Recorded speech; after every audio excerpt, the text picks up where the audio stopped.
জিনের সাথে মানুষের এবং মানুষের সাথে জিনের বিয়ে বৈধ হওয়ার বিষয়ে আলেম সম্প্রদায়ের মধ্যে মতভেদ রয়েছে। সুপ্রিয় দর্শকবৃন্দ, আজকের ভিডিওতে জিন মানুষের বিয়ে নিয়ে ইসলামী শরীয়ত কী বলে এবং এই ভিডিওতে জিন মানুষের বিয়ে নিয়ে বাস্তবিক কিছু উদাহরণ তুলে ধরা হবে। আবু উসমান সাইদ ইবনুল আব্বাস রাজি রহমতুল্লাহ বলেছেন, আমাকে হজরত মাকাতিল রহমতুল্লাহ বলেছেন এবং মাকাতিলকে বলেছেন সাইদ বিন আবু দাউদ রহমতুল্লাহ। ইয়েমেনের লোকেরা ইমাম মালিক রহমতুল্লাহ এর কাছে জিনের সাথে বিয়ের বিষয়ে প্রশ্ন লিখে পাঠায় এবং বলে, আমাদের এখানে একজন জিন আছে, সে আমাদের এক মেয়েকে বিয়ের পয়গাম অর্থাৎ প্রস্তাব বার্তা দিয়ে চলেছে এবং বলছে আমি হালাল জিনিসের প্রত্যাশী।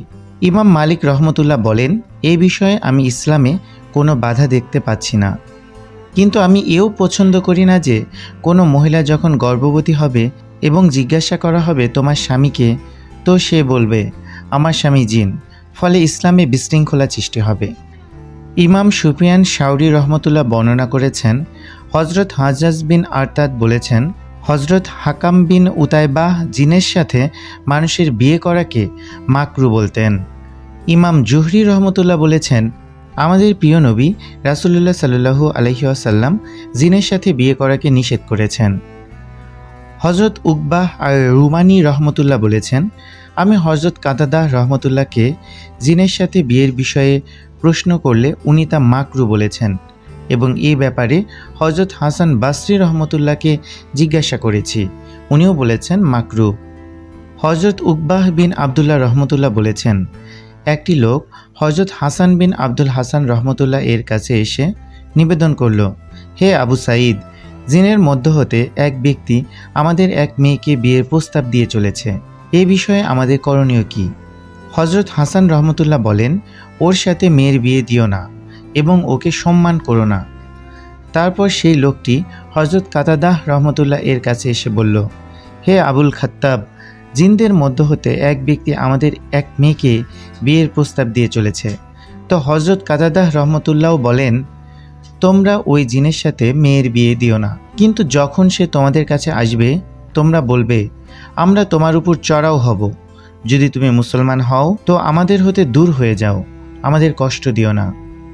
সুতরাং রাত হলে সেই জিনটি এলো এবং বাড়ির দরজায় দাঁড়িয়ে বলল, তোমরা হয়তো হাসানের কাছে গিয়েছ এবং তাকে জিজ্ঞাসা করেছ, তিনি তোমাদের বলেছেন তোমরা ওর সাথে নিজেদের মেয়ের বিয়ে দিও না এবং ওকে সম্মান করো না। তারপর তোমরা হজরত কাতাদাহের কাছে গিয়েছ এবং তার কাছে জানতে চেয়েছ, তিনি তোমাদের বলেছেন ওর সাথে নিজের মেয়ে বিয়ে দিও না, বরং বলবে আমরা তোমার উপর চড়াও হব, যদি তুমি মুসলমান হও তো আমাদের থেকে দূর হয়ে যাও, আমাদের কষ্ট দিও না। বাড়ির লোকেরা সেই জিনকেও ওই কথাই বলল, যার দরুন সে ওদের থেকে দূরে চলে গেল এবং আর কোনো কষ্ট দিল না। হজরত সুফিয়ান বিন আইনিয়াহ রহমতুল্লাহ বর্ণনা করেছেন, হাজ্জাজ বিন আরতাদ বলতেন জিনের সাথে বিয়ে করা মাকরু। হজরত উকবাতুল আসম রহমতুল্লাহ ও হজরত কাতাদাহ রহমতুল্লাহ জিনের সাথে বিয়ে করা সম্পর্কে প্রশ্ন করা হলে তারা তা মাকরু বলে উল্লেখ করেন। যে ব্যক্তি জিনের কাছ থেকে নিজেদের মেয়ের সাথে বিয়ের প্রস্তাব পেয়েছে, হজরত হাসানের কাছে মাসালা জানতে গিয়েছিল, তাকে হজরত হাসান রহমতুল্লাহ বলেন, তোমরা ওদের বলো, যদি এমন হয় যে তোমরা অর্থাৎ জিনেরা আমাদের কথা এখন শুনছ এবং তোমাদের কওম আমাদের দেখছে, তাহলে শোনো, আমরা তোমাদের উপর চড়াও হব, যদি তোমরা এই ঘৃণ্য আচরণ থেকে বিরত না হও। তারা এরকমই করেছিল, যার দরুন সেই জিন চলে গিয়েছিল। হজরত হার্ব বলেছেন, আমি হজরত ইসাক রহমতুল্লাহকে জিজ্ঞাসা করেছি, এক ব্যক্তি সামুদ্রিক সফর করছিল, সফরকালে তার জাহাজ ভেঙে যায় এবং ঘটনাক্রমে সে এক জিন মহিলাকে বিয়ে করে, এই বিষয়ে আপনার মতামত কি? উনি বলেন, জিনকে বিয়ে করা মাকরু। হানাফি ইমামদের মধ্যে হজরত শায়খ জামাল উদ্দিন সাজিস্তানি রহমতুল্লাহ বলেছেন, জাতিগত পার্থক্যের কারণে মানুষ জিন তথা সামুদ্রিক মানুষের সাথে বিয়ে করা জায়েজ নয়।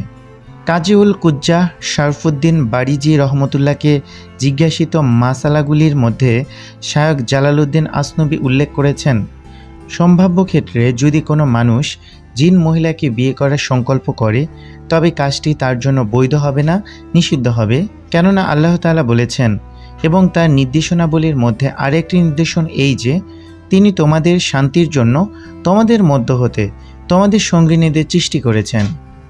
অতঃপর ইমাম বারিজি রহমতুল্লাহ সৌজন্যস্বরূপ বলেন, আল্লাহ তাআলা স্ত্রীদেরকে মানব গোষ্ঠীর মধ্য থেকেই সৃষ্টি করেছেন যাতে মানুষ শান্তি পায়। সুতরাং আমরা যদি জিন মানুষের বিয়েকে বৈধ বলে স্বীকৃতি দেই, যেমনটি ইবনে ইউনুসের বরাত দিয়ে শারহুল ওয়াজাইজ গ্রন্থে বর্ণিত হয়েছে, তাহলে বেশ কিছু সমস্যা দেখা দিবে। আল্লামা বারিজি রহমতুল্লাহ বলেছেন, মানুষের জন্য জিন জাতির মেয়েদেরকে বিয়ে করা জায়েজ নয় কোরআনের এই দুটি আয়াতের মর্মার্থের কারণে। এক, আল্লাহ তোমাদের জন্য তোমাদেরই মধ্য হতে সঙ্গিনী সৃষ্টি করেছেন। দুই, তার নির্দেশনাবলীর মধ্যে একটি নিদর্শন এই যে তিনি তোমাদের জন্য তোমাদের মধ্য হতে তোমাদের সঙ্গিনীদের সৃষ্টি করেছেন। জাআলা লাকুম মিন আনফুসিকুম, অর্থাৎ তোমাদের জন্য সৃষ্টি করেছেন তোমাদেরই মধ্য হতে।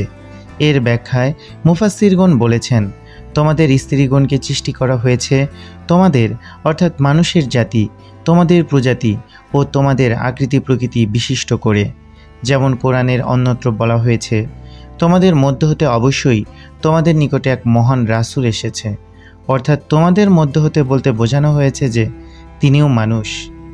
আকামুল মারজান গ্রন্থের লেখক কাজী বদরুদ্দীন শিবলি রহমতুল্লাহ বলেছেন, ইমাম মালিক রহমতুল্লাহ এই সূত্রে যে বর্ণনা ইতিপূর্বে পরিবেশিত হয়েছে সেটি মানুষের সাথে জিন মহিলার বিয়ের বৈধতার প্রমাণ দিচ্ছে, কিন্তু তার বিপরীতে, অর্থাৎ জিন পুরুষের সাথে মানুষ মহিলার বিয়ের বিষয়কে নেতিবাচক বলে উল্লেখিত করা হয়েছে। সুতরাং নারী পুরুষ নির্বিশেষে জিনদের সাথে আদৌ কোনো বিয়ের অনুমোদন নেই এবং অনুমোদন না থাকার কারণে ইসলামে ফিতনা ফাসাদের আধিক্য হবে না। মারুজি বুজুর্গদের শায়খ মুহায়রক রহমতুল্লাহ বলেছেন, আমি হজরত জাইদ আল আমার রহমতুল্লাহকে এই দোয়া বলতে শুনেছি, আল্লাহ আমাকে একটি জিনের মেয়ে দাও, আমি তাকে বিয়ে করব। তাকে প্রশ্ন করা হলো, হে আবুল হাওয়ারি, মেয়ে জিন দিয়ে কি করবেন আপনি? তিনি বললেন, সে আমার সফরকালে সাথে থাকবে, যেখানে আমি থাকব সেখানে ও থাকবে, কেননা আমি অন্ধ, যাবতীয় কঠিন কাজে সে আমার সাহায্য করবে। জিনদের মধ্যেও ফিরকা আছে।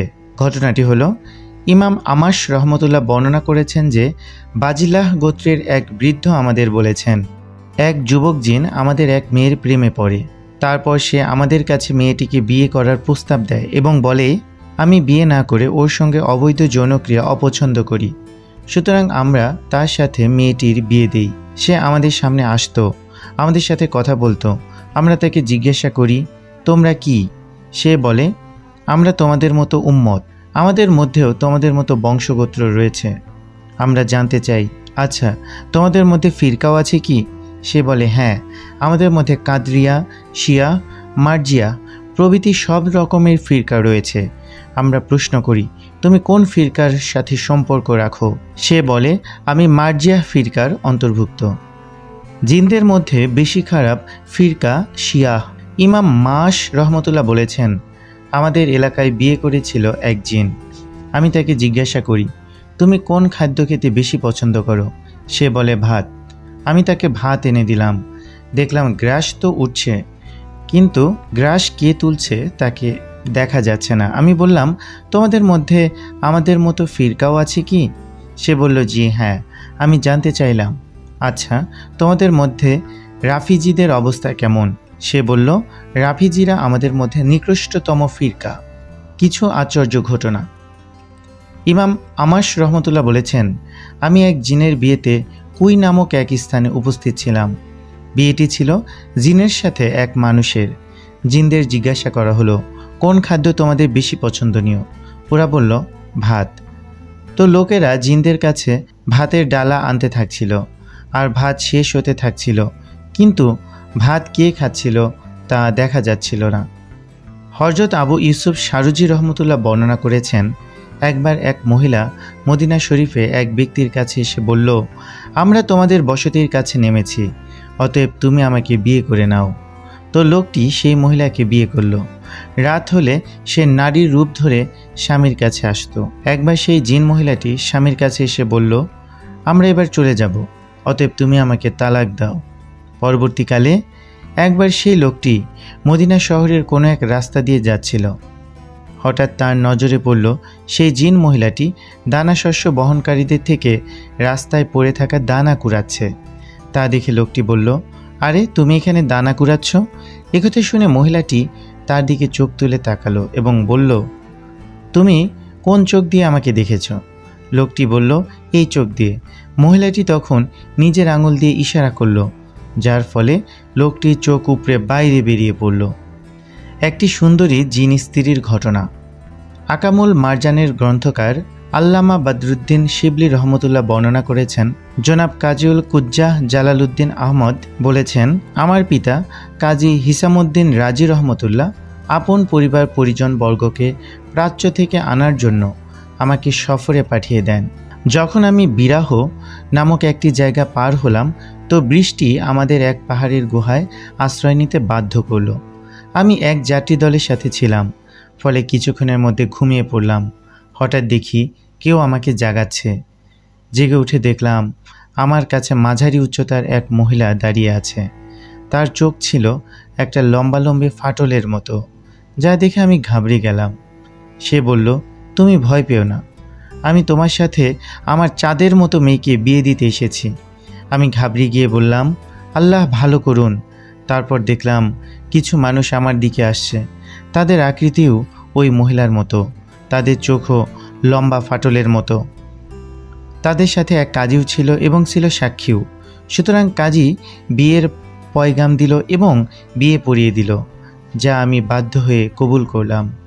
এরপর ওরা চলে গেল এবং সেই মহিলা ফের আমার কাছে এলো। এবার তার সাথে এক সুন্দরী মেয়েও ছিল, তার চোখও ছিল তার মায়ের মতো। মেয়েটির মা মেয়েটিকে আমার কাছে রেখে চলে গেল, ফলে আমার ভয়ভীতি আর আশঙ্কা আরও বেড়ে গেল। আমি আমার সঙ্গীদের জাগানোর উদ্দেশ্যে কাকড় ছুঁড়ে মারতে লাগলাম, কিন্তু ওদের মধ্যে কেউ উঠল না। তখন অনুনয় বিনয় করে আল্লাহর দরবারে দোয়া প্রার্থনা করতে লাগলাম। পরে ওখান থেকে বেরিয়ে পড়ার সময় এলো। আমরা রওনা দিলাম, কিন্তু সেই মেয়েটি আমাকে ছাড়ছিল না, সেও সঙ্গে রইল। এই অবস্থায় 3 দিন কেটে গেল। 4 দিনের মাথায় সেই আগের মহিলাটা এলো এবং বলল, সম্ভবত এই মেয়েকে তোমার পছন্দ হয়নি, মনে হয় তুমি এর থেকে বিচ্ছেদ চাইছ। আমি বললাম, হ্যাঁ, আল্লাহর কসম। সে বলল, তবে একে তালাক দিয়ে দাও। আমি তাকে তালাক দিলে সে চলে গেল। পরে আমি তাকে কখনো দেখিনি। এই ঘটনা সম্পর্কে কাজী শিহাব বিন ফাজলুল্লাহকে প্রশ্ন করা হয়, কাজী জালালউদ্দিন আহমদ কি ওই জিন স্ত্রীর সাথে সঙ্গম করেছিলেন? উনি বলেন, না। একটি হিংস্র জিন মহিলার ঘটনা। হাফিজ ফাতহুদ্দিন ইবনে সাইদুন নাস রহমতুল্লাহ বলেছেন, আমি তাকিউদ্দিন বিন দাকিকুল ঈদ রহমতুল্লাহকে বলতে শুনেছি যে শায়ক ইজ্জুদ্দিন বিন আব্দুস সালাম রহমতুল্লাহ বলেছেন, কাজী আবু বকর ইবনুল আরবি মালিকি জিনের সাথে মানুষের বিয়েকে অস্বীকার করতেন এবং বলতেন, জিন সূক্ষ্ম আত্মা বিশেষ আর মানুষ স্থূল শরীর বিশেষ, সুতরাং এরা উভয়ে একত্রিত হতে পারে না। তিনি আরও বলেছেন যে তিনি এক জিন মহিলাকে বিয়ে করেছিলেন যে তার কাছে কিছুদিন ছিল। তারপর সে তাকে উটের হাড় ছুঁড়ে মেরে জখমি করে দিয়ে পালিয়ে গিয়েছিল। তার চেহারার সেই ক্ষতচিহ্ন তিনি দেখিয়েছিলেন। ইবনুল আম্মাদ রহমতুল্লাহ বলেছেন একটি কবিতার মাধ্যমে, জিনদের ওই মেয়ে বৈধ মদের বিয়ের তরে, যার ইমান এবং ইয়াকিন আছে সুন্নাহর পরে, ইমাম বারিজির মতে কিন্তু ও কাজ করতে মানা, তার মাসালা প্রমাণ ছাড়া রদ করাও চলবে না। জিনদের সাথে মানুষের বিয়ে চলবে এবং এই মতই কোরআনের আয়াত দুটির অনুকূল। পরবর্তী যুগের আলেমগণ এই বিতর্কে বিভিন্ন ব্যাখ্যা বিশ্লেষণ করেছেন। কতিপয় আলেম অবশ্য এ বিষয়ে মানা করেন এবং বলেন, পারস্পরিক বিয়ের ক্ষেত্রে শর্ত হলো সৃষ্টিগতভাবে জাতিগত মিল থাকা। কিন্তু পরিষ্কার কথা হলো জিনদের সাথে বিয়ে করা জায়েজ, কেননা ওরা আমাদের ভাই। এই মাসালায় পরিষ্কার বোঝা যায় যে বিয়ে বৈধ, কেননা জিনদেরও নাচ অর্থাৎ লোক এবং রিজাল অর্থাৎ পুরুষ বলা হয় এবং ওদেরকে রাসূলুল্লাহ সাল্লাল্লাহু আলাইহি সাল্লাম আমাদের ভাই বলেছেন। জিন মানুষের বিয়ে বৈধ হবার ক্ষেত্রে আরও একটি প্রমাণ হলো সাবার রানী বিলকিসের সাথে হযরত সুলাইমান আলাইহিস সালামের বিবাহ। অথচ বিলকিসের মা ছিল জিন। সুতরাং জিনদের সাথে বিয়ে যদি জায়েজ না হতো তবে বিলকিসের সাথে কিভাবে জায়েজ হলো? কেননা যার মা বা বাবার মধ্যে কোনো একজন যদি এমন হয় যার সাথে বিয়ে জায়েজ নয়, তাহলে তার সাথেও বিয়ে হারাম হয়। এই বিষয়ে এ ব্যাখ্যার প্রয়োজন আছে যে যদি জিন আসে ও কথাবার্তা বলে এবং তার শরীর আমাদের চোখে না পড়ে, এমনিতেই আমরা তার উপস্থিতি টের পাই এবং তার মুমিন হওয়ার কথাও আমরা জানতে পারি, তবে তার সাথে বিয়ে শুদ্ধ হবে সংশয়ের সাথে। আম্মাদ বিন ইউনুস থেকে বর্ণিত, তিনি বলেছেন, জিনদের সাথে বিয়ে বৈধ নয়, কারণ বিয়ে শুদ্ধ হওয়ার ক্ষেত্রে বরকনে উভয়কে সৃষ্টিগতভাবে এক ও অভিন্ন জাতিভুক্ত হওয়ার শর্ত আছে, কিন্তু জিন মানুষের বিয়ের ক্ষেত্রে ওই শর্তে সন্দেহ থাকে। তাছাড়া এ ব্যাপারে কোনো দলিলও নেই। এই পর্যন্ত সব আলোচনায় ছিল ইবনুল আম্মাদের। সর্বোপরি আলোচনার প্রেক্ষিতে বলা যায়, যেহেতু আমাদের প্রিয় নবী হজরত মুহাম্মদ সাল্লাল্লাহু আলাইহি ওয়াসাল্লাম জিনের সাথে বিয়ে করাকে নিষেধ করেছেন, সুতরাং জিন ও মানুষের বিয়ে জায়েজ নয়। আমাদের ভিডিওগুলো ভালো লাগলে অবশ্যই চ্যানেলটিকে সাবস্ক্রাইব করবেন এবং পাশেই থাকবেন। ধন্যবাদ সবাইকে। আসসালামু আলাইকুম।